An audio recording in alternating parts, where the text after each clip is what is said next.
The Sandy and Toddcast is a MindgardenMedia podcast in association with Screw You, Todd Productions.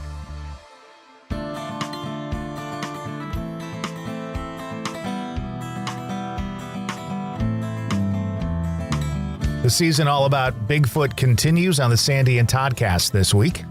Yeah, and what an episode we have for you guys this week. It was a really great discussion with Damon and Brett from our group APS, Adirondack Park Paranormal Society. And we'll get to that. It's season 6, episode 6. This one we're calling Bigfoot Roundtable of Chaos. That's what it is, and it's next on the Sandy and Toddcast.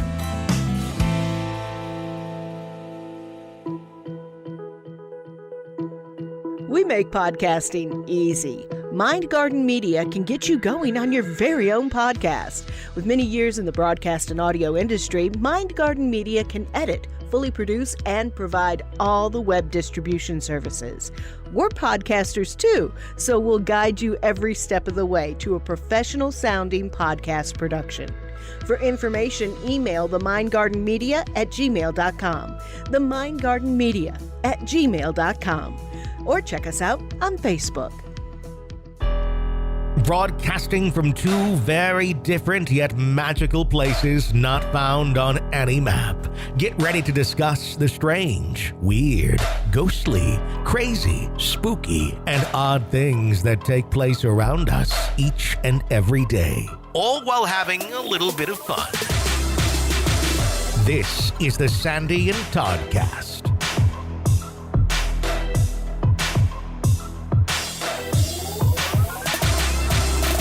And welcome to the Sandy and Toddcast. She is Sandy. He is Todd. And we are still talking Bigfoot. Yeah, and as we get deeper and deeper into the season, now we're on episode 6. We've only got 2 more after this week. So we thought it would be kind of neat to bring in a couple of our fellow APS members, Adirondack Park Paranormal Society. And the key there is Adirondack Park, because Damon and Brett and our whole group is based in the Adirondacks of New York State, right in the heart of Bigfoot country. So this was, it wasn't as chaotic as we thought it might be. But it was actually a great discussion. The thing about it is early in our season on Bigfoot, Damon actually reached out and he had some thoughts on it. And that's what made us think, you know what? We should have these guys on because they do investigate cryptids and all that kind of stuff as well. It's like, well, you know, let's get their thoughts on it. Yeah, and one of my takeaways from this was the idea that possibly, you know, maybe the paranormal world and the cryptozoology world are a little bit more aligned than some of us may think, just based on the similarities between the two. And it was a really, really great discussion, Todd. All right. So we're going to get to that discussion right now. Again, season 6, episode 6. This is the Bigfoot Roundtable of Chaos on the Sandy and Toddcast. So Sue was supposed to be here, but everybody in Sue's family is sick except for Sue, which I find so funny because isn't that the way things always work? Good for Sue. Go Sue. And Brett, thank you for joining us and stepping in, which actually is really perfect. I think so, too, because these two together can be trouble, I think. No. Oh, yeah. No, never. Oh, they certainly are. They certainly are. We'll get into that a little bit in a few minutes. So, guys, we have been doing this season that we've really been enjoying. It was kind of a surprise to us. We sort of threw it out there, Bigfoot. And last week we did Bigfoot in Wisconsin. And the week before that, I talked about Bigfoot in New York. You guys kind of live right in the heart of the Adirondack Mountains where a lot of these sightings take place. And you've traveled around up in northern New York a lot. So we thought it'd be really great to have you guys on and kind of get your perspective on it. So let's start off. Do you think that Bigfoot is a real creature? Damon? I'll let Brett take the lead on this one.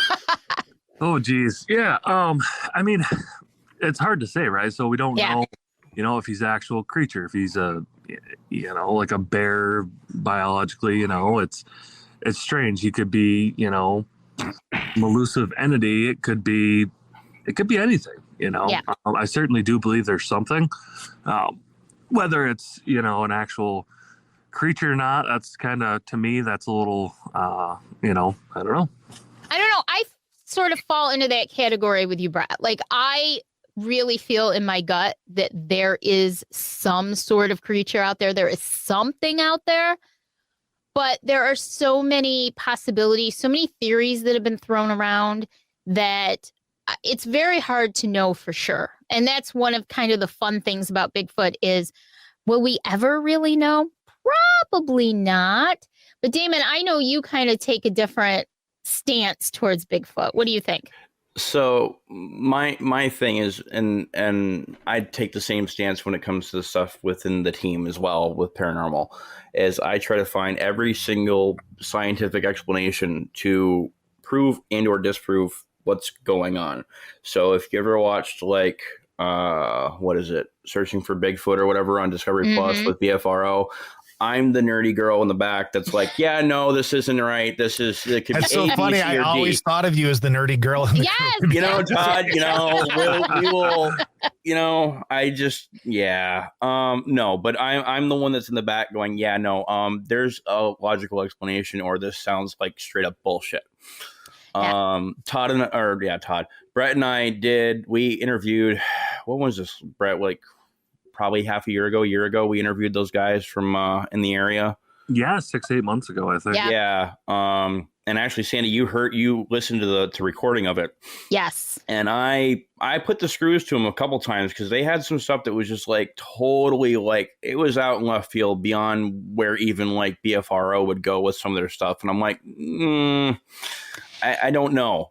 So yeah, I'm a skeptic when it comes to the Bigfoot stuff. And it could be possible, there, as much as there's the interdimensional travel within the paranormal, there's the potential for interdimensional travel with other beings, right, such as Bigfoot. It's like the opinion I posted to you guys a couple weeks ago, which is, maybe it's not that Bigfoot is, that we always get blurry pictures because, whatever. It's because due to the interdimensional travel, I'll use air quotes so you can't see it, is it that Bigfoot itself is blurry to our equipment or whatever like that. I don't know. There's a lot of like thought process to it per se. You bring up an interesting point, too, because a lot of people who are not involved in the paranormal world, who don't know too much about it, the first thing they say is they lump everybody into the same category of, oh, they're all kind of crazy. They're all making things up. They're imagining things and everything. And I think that happens a lot to the Bigfoot research sort of area, too, where people automatically think that you're just kind of wacky if you say you saw Bigfoot. Todd and I talked about this not long ago, that a lot of times growing up, or even more so in my adult life, because I didn't really know that I had all those abilities growing up, but I didn't really talk about it because the stigma was sort of, these, tea leaf readers, these, psychics, they, do cold reading all the time and this and that and everything else. And so there was a stigma attached to it. And I'm a skeptic like you, Damon. So I want to debunk everything before I say, I don't know what it could be. Well, and that same theory goes for any cryptid that, we might be researching. We're Adirondack Park Paranormal Society. We have a couple sub teams, and one of our branch off teams that a couple of us are a part of is Adirondack Crypto Seekers, which we, do the research for cryptids as well. As kind of like a side gig to the side gig to the side gig. And, there's a lot of stigma that gets thrown against any type of cryptid research, not just Bigfoot. UFOs, UAPs, the Loch Ness thing, Champ, all that stuff falls under that one category of, yeah, you're a nut job. Yeah. Which I think also a lot of people, and I know you guys have been speaking about this, but it also falls into the ghost thing too. Like, well, you're nuts. There's no such thing. Exactly. And the one thing that I've noticed about like doing a little bit of research here and there is the reports that I tend to somewhat believe are the ones where the person who saw it did everything they could themselves to disprove it. We were talking about this on last week's podcast where somebody here in Wisconsin thought they saw something, actually got video and pictures of it, but because they're an avid hunter and they've been in the woods their entire life and all that kind of stuff, went, because one of the first things they thought of was, well, it could be somebody on a bicycle because of the movement, all that. So they went down, and what did they do? They searched for bike tires. They searched for four-wheel ATV tires, all that kind of stuff. Mm-hmm. So the reports that I tend to believe a little bit more are the ones who take the same approach that we take when we go out and we investigate. Okay, well, what about this? Could it be that? Well, what about this? And then when those things start going away and there's no bike tires and there's no ATVs, then I have a little bit more belief in that particular report of that person's instance. And that was kind of the approach that Brett and I and I think Sue was in on that conversation as well with those couple people from our area. That was the approach we took with them was, was anything else done to prove or disprove the situation? And the take we got off from these guys, and it could be possible. It might have happened with them, but they're straight up believers, and they didn't even go to the extent of trying to debunk or disprove. It was, oh yeah, we hung up food in the tree and fed the Bigfoot family for a week and a half. Meanwhile, I'm out in the woods climbing trees to get food for free, Yeah, I'm like, all right, well, that across me is very suspicious. Like, yeah. Brett, do you think, Brett, that sometimes people just want something to be true so badly that they kind of fit the narrative around what they want it to be? Oh, yeah, absolutely. I mean, that goes for paranormal, too. Yep. It's everything. If you sit there and you think it's A, B, and C, and you won't listen to anybody otherwise, then you get a bump, that's got to be that person or it's got to be that thing. Yep. I mean, it could be a family of raccoons you're feeding in a tree. You don't know. Exactly. Yep. And, when we try to make suggestions to people, I mean, I'm open to everything. If you have an opinion, I have an opinion. I don't care. It's my opinion. It's your opinion. I'll fight you for it, though. But, when you, I guess, don't take into consideration anybody else's, like, that can't be right. That's not what they do. Yeah. Well, how do you know? Right. They're such elusive creature that you can't be certain on anything because you've never captured one. You don't have one in your basement asking questions, I mean, it could be a ghost of a bear for all we know is what Bigfoot is. Who knows? Sure. That's the thing. And the one thing that I find really interesting about Bigfoot is that it's prevalent, all over the world, a little bit different names, a little bit different appearance, which also animals around the world, they actually adapt to their environment. So that would be understood. But also within the United States, you have hundreds and hundreds of years of Native American folklore and stories that have been passed down all of these years amongst tribes that never really they were pretty isolated from each other. And the funny thing about that is, and I was about to go into that was, we talk about Bigfoot and the Yeti and everything else, and we're labeled as nut jobs and whack jobs. But you listen to some senior elder in a Native American tribe down the road, they'll talk about the Wendigo or the Skinwalker, and we're like, tell us more. It's got to be real. Right. Right. It's because they're like, it's the assumption of that's a legitimate source, such and such. Whereas we're just Joe Blow redneck down the road, searching for shiny things.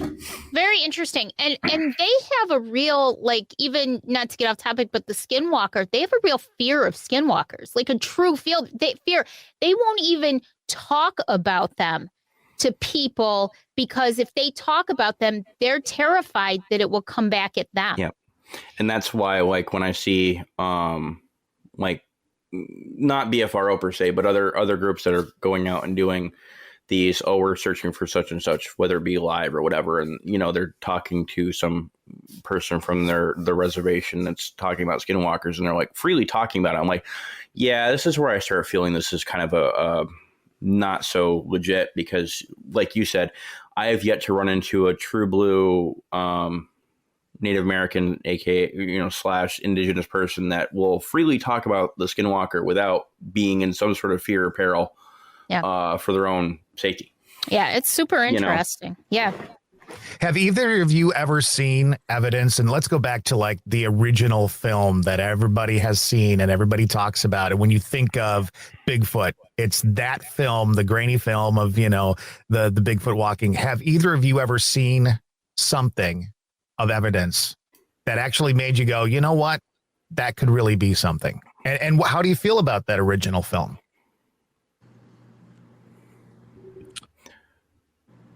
Oh, and we're talking about the infamous Patterson-Gimlin film from 1967. Yeah. I know. So the one that walking through the woods, arms swinging, yes, all over the world. Damon, it could have been you the way you were doing it there. I mean, you know what? You and I will discuss. That's Damon on a Saturday morning after a late night out. You and I will have a discussion about this later, Todd. As far as, so I used to work for search and rescue of the Northern Adirondacks for many years. And I've been through most of the peaks and most of the wilderness around here within the northern end of the park. Now, for all of our listeners, the park is 6.3 million acres. Actually, give or take a little bit now because of land acquisitions. But where I live, primarily in the northern end of the park, that's where most of the high peaks are. It's actually where one of the highest peaks in the Northeast is. I've seen interesting stuff in the woods. I wouldn't go as far as to say it's Bigfoot evidence, but there's some things that kind of make you raise your eyebrow and go, what the hell happened here? And I wasn't a huge into Bigfoot when I was with the search and rescue, or when I was actually able to go hiking and avid through the backcountry and all that stuff. So some of the things I saw, I was like, all right, whatever, wild animal. But then, in watching some of these shows like BFRO and doing some more research, again, because I need to know knowledge in order to be a skeptic and or a believer. Right. Some of the evidence that seems to surround sightings, such as deer that are like totally mangled, or wild animals that are totally mangled, like twisted bones and stuff like that, as opposed to clean snaps and what you would see from a coyote pack or a wolf pack or something like that, tearing it apart. There are some things where I'll think back and go, yeah, that would make sense, if there was more evidence to back it up. It was funny because after Brett and I and Sue talked with those folks about the sightings in the area where they saw them, Brett and I, we both, I worked for Brett's trash company at that time, and we both drive that route on a daily basis.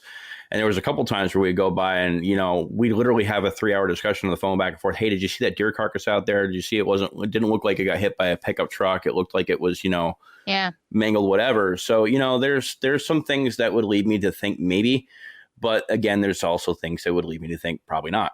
Yeah. Yeah. I think what it takes is like just definitive evidence. And will we ever get there? Probably not. This has been going on for so many years now, and still to date, nobody has come up with anything that's definitive that says, okay, there's nothing that we can do to debunk this. This is it. And I don't think we'll ever come up with it. Well, the same goes for paranormal research. I was just going to say, we've never found anything in that category either that you can just point to and go, well, there's your answer. We're done. And yet the people who have who have had a Bigfoot experience will tell you, I am 100% sure I saw that. Anybody, we've lived the paranormal experience. All of us have. There's things that I can't explain, but can I tell you without a shadow of a doubt, based on my own experience, that there is a lot more to this than some people think? Of course. Well, and the same thing goes towards like when we do And, Sandy, I know you and I have had this conversation. I think the three of us have had this conversation in a previous episode. When we go to an investigation, we try to steer away from private residences because you have the people that are like diehard believers. And if we don't pop the evidence that they think we're going to find, then you get all the heat from it. We'll get 1 star on Yelp, and, then we lose our reviews and our ratings, right. But in the same token, it's like, the same thing goes for the people that are true Bigfoot believers. They don't want to hear anything, like Brett was saying, they don't want to hear anything to the contrary, it's kind of, we take that same approach, whether it be cryptids or whether it be paranormal, because, we have for instance, we did an investigation where so-and-so thought their dead father was, still haunting the place. And, we as a team will never definitively say, yeah, such and such is there. And the same thing goes for the cryptids. We're never going to say, yep, we found Bigfoot. His name is George. He lives out back here. Right. He's got 3 kids and, whatever. We're never going to come up and say 100% this is the deal that's going on. Right. Well, and that's part of the reason why I would never consider, for me personally, doing any kind of mediumship work for individuals. No. Because I know what I get. Mm-hmm. I know what I feel. I'm usually right, but I don't want that responsibility of someone who expects an answer out of me and then doesn't get the answer that they want. Yeah, and we've had the same issue within some of our investigations too, which is why we stray away from that. Sorry, Brett. What about you, Brett? Have you seen anything or heard anything that made you think, hey, this is something here? So, yeah, it's your definition of evidence, right? So, you could have your physical photo, you could have video, you could have, take a selfie with Bigfoot. It doesn't really matter. For me, a lot of my stuff is intuition, right? So I didn't really know it growing up, kind of come into it. So I've been avid hunter, been in the woods. We used to go, my biggest thing is I played in the woods when I was younger, but coyote hunting with a couple of friends. And coyote hunting, obviously we got permission from the landowners, and it's a huge problem up here. And going out at 2-3 in the morning is usually when we'd start out, get ready at midnight. So you're in the pitch black, you got the moonlit, and it's usually wintertime. And you don't always see things, but you get that feeling that, something could be watching you. Yeah. Feeling, there's woods full of creatures, and yes, they're up at night, and then you hear nothing, dead silence. And to me, that's more distinctive, and, it's my personal experience than getting a picture. Right. I'm not saying every time something's dead in the air, it's got to be Bigfoot or Sasquatch. Yeah. I've seen bodies of animals ripped apart, and being a hunter, you can see coyotes that do that. They could do a lot of things. There's a lot of animals out there, a lot of predators, other than Bigfoot that are really gonna make a lot of evidence. If you come across a deer that's ripped apart, well, that's got to be that. It could be. Right. The crow in the air, it could be this, it could be that, who knows? Bigfoot, to me, if it's, this creature, he's going to dispose of any evidence. If he doesn't want to be caught, he's not going to leave. That's right. A piece of his hair or anything like that, or its hair. I don't know if it's a guy or girl, it doesn't matter. Well, 2 things that you said, Brett. Number 1, you're so right about the pictures. Why does everything have to be a picture? A lot of people, even in the paranormal world, not just cryptozoology, insist that if you don't have a picture of something, then maybe it doesn't exist. There are so many other facets to this sort of an investigation, whether it's crypto, whether it's paranormal, which who knows, they may really go more hand in hand than we even realize that they do. But it's so, I just always kind of chuckle when I see somebody say, well, you didn't get a picture of something. We were in an investigation where I watched with a few other people something form or try to form, and there was no way we could have gotten it on film. It just wouldn't have translated onto film. But I'll tell you, I saw it with my own eyes, and to this day, I can describe it to you exactly as it looked. And the other thing, too, is that I tend to really believe, we were talking about this last week, too, I tend to really believe hunters a lot more, because or people who live in that environment because they grow up with these animals. They deal with these different animals every day. So they're much more likely to be able to tell you it definitely wasn't this or it definitely wasn't that. It could be this, but I know it wasn't that, you know? And so I think that's super interesting. Brett, have you ever, or either of you, have Damon or Brett, do you guys know anybody who's actually had an experience?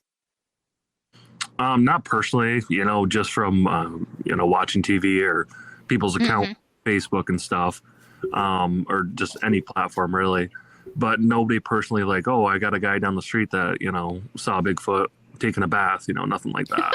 Yeah, I was going to say it's the same for me as nobody personally. Like, again, you know, there was a couple of us that kind of had a interview session with the couple of folks from around here that have had experiences or claim to have experiences, but nobody personally that we can definitively say, yeah, they got one in their backyard.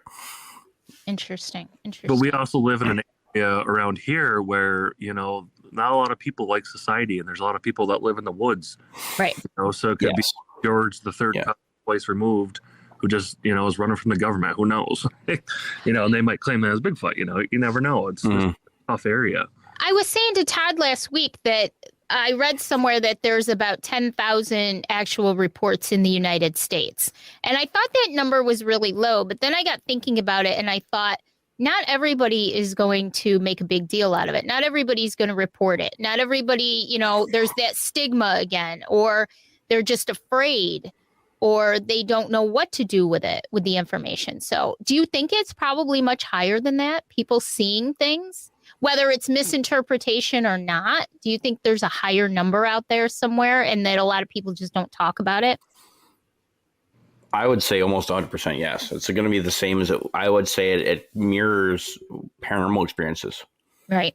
In the regards of they see it, they're just not going to talk about it because of either upbringing, their societal class, their demographic, you know, whatever the case may be, you know. So take that 10,000 reports, you know, and do like rule of 2, rule of 3, you know, multiply it by that, and that's probably what you really have in the nation for actual sightings and reports and interactions. So before we start to wrap up here, I just have to ask you guys a question. Wasn't there some antics that you two pulled a while back? And here it comes. You ran off into the woods and were making some noises when someone was out doing, I can't remember if it was ghost hunting or Bigfoot hunting. Wasn't that you two? Oh, that was I don't know what you're talking about. No. No. That was cold that night. Damon had a flat tire to help him. Yeah, that's what it was. Yep. Yeah. I love that With story. no pictures, there is no proof. Yep. That's right. It's kind of like Bigfoot sightings unless You got it. Don't know. I don't know what you're referring to. You two are dangerous together. That's all I'm going to. And then I think you dragged a certain young lady out there with you. Oh, there was no dragging if it were to happen, hypothetically. No, I dragged you, Damon, because you tripped. Yeah. That hypothetical situation may or may not have occurred where I was the one being dragged, but the other young lady was all in, hypothetically speaking, if it were to have ever happened. And participated immensely in that little. Maybe. Yeah, of course. Well, Damon and Brett from Apps, thank you guys so much. And we love you, and we appreciate the fact that you came on and talked to us a little bit about this. This was a very, very cool little roundtable. So thank you guys very, very much. Yeah, absolutely. Thanks, you guys. As we mentioned earlier, it was not as chaotic as we thought it was going to be. Now, first of all, it was supposed to be Damon and Sue. Sue had some obligations because she has a sick family, sick household, all that kind of stuff. So at the very last minute, big thanks to Brett for coming in and filling that gap. But you put those two together and there can be trouble. Which actually worked out great. Yeah. And the interesting thing about this is that Damon is a bit more skeptical about Bigfoot than maybe Brett is. And we were joking around at one point before we recorded that they've sort of gotten some arguments about Bigfoot before, which I would love to be a fly on the wall during those arguments, let me tell you, with these two characters. But yeah, so it was just really interesting to hear from fellow paranormal investigators their take on something like a Bigfoot. And really, really great discussion. I'm really glad that we were able to talk to them a little bit about it. Put a few things more perspective, I guess you could say. And I'm a little surprised that Damon's the one who's a little bit more skeptical than Brett. I don't know why, but because Damon, while he is very meticulous about like evidence and stuff like that, I've always pictured him to have maybe a little bit more open mind, but I've learned something new about him. Yeah, it's interesting too. I mean, Damon is very gung-ho about the paranormal world. Damon is very rigid in his thought process about, not only just investigating itself, but the setup, the evidence collection, the tools that are used, equipment, things like that. And so I guess I kind of expected him to be a bit skeptical, but I don't know. It was just kind of interesting but he, again, is like you and I in that we have to pretty much rule out everything before we say, do I think that there is something? I do think that there is something. Do I have any idea what it is at this point? No, but I think it's really cool. And Brett has a very open mind about it. He thinks there's something too, but he doesn't know what it could be. Right. And I think, and every time you look at a different quote unquote piece of evidence, my thoughts change a little bit. Like if I watch the video, the film that we were talking about, I immediately go, oh my God, obviously it's real. Because you see that and you're like, holy crap, and I'm still fixated on the breasts now that you brought it up several episodes ago. I didn't know that there were breasts on it until you said something. It's true. And I mean, I just think of all the things like, why would they make a gorilla suit that had breasts as opposed to just I've never seen a gorilla suit with real breasts, right? That kind of stuff. But then you look at it too and you think, well, what's the situation? They went up there looking for evidence, looking for things. But then you listen to it more and then you hear the kind of counter idea about that. So I don't know. It's a really intriguing topic or question, Bigfoot or Sasquatch, just like the Beast of Bray Road. I mean, is there a real Beast of Bray Road, or is that just folklore and stories over the years sort of ballooning into this larger than life creature? The Mothman is another one. Yeah. There are a lot of these that sort of, I think, grow over the years, although I feel like Bigfoot's just a little bit different than that. I think there's been so much more research done on Bigfoot that gives it a little bit more credence than some of the other ones because more time has been spent on it. There's more logged information about all the quote unquote sightings and stuff like that I think, for whatever you think about Bigfoot, I think it's been a very interesting season so far. What do we got left? Well, we just got 2 episodes left. Next week, we're going to talk about, amongst other things, they call it the Sierra Camp case. It was featured on Missing 411 The Hunted. It's a documentary on YouTube. And it was one of the featured stories on there. Sierra Nevada mountains in, I can't remember the actual town they were in, but it was a bunch of deer hunters in the 70s who went to the same camp every year and some of the experiences that they had. We even have audio. It's a great story. It's very intriguing. It's made me sort of rethink some of my theories of what could be going on. So I think you guys will find it really interesting too. And then we're just going to do a season wrap up and we'll be done with season 6 already. Wow, that's crazy. Let's do our spiel real quick. You can find the Sandy and Toddcast on any of the platforms that you normally find your podcasts, including YouTube and Twitter. Be sure to like the Sandy and Toddcast on Facebook to keep up on the latest goings-on, including each week's episode. You can also join our group, Stay Weirdos Friends of the Sandy and Toddcast, for more fun. Stay Weirdos is a safe place to share your thoughts, feelings, ideas, and random inappropriate memes without judgment.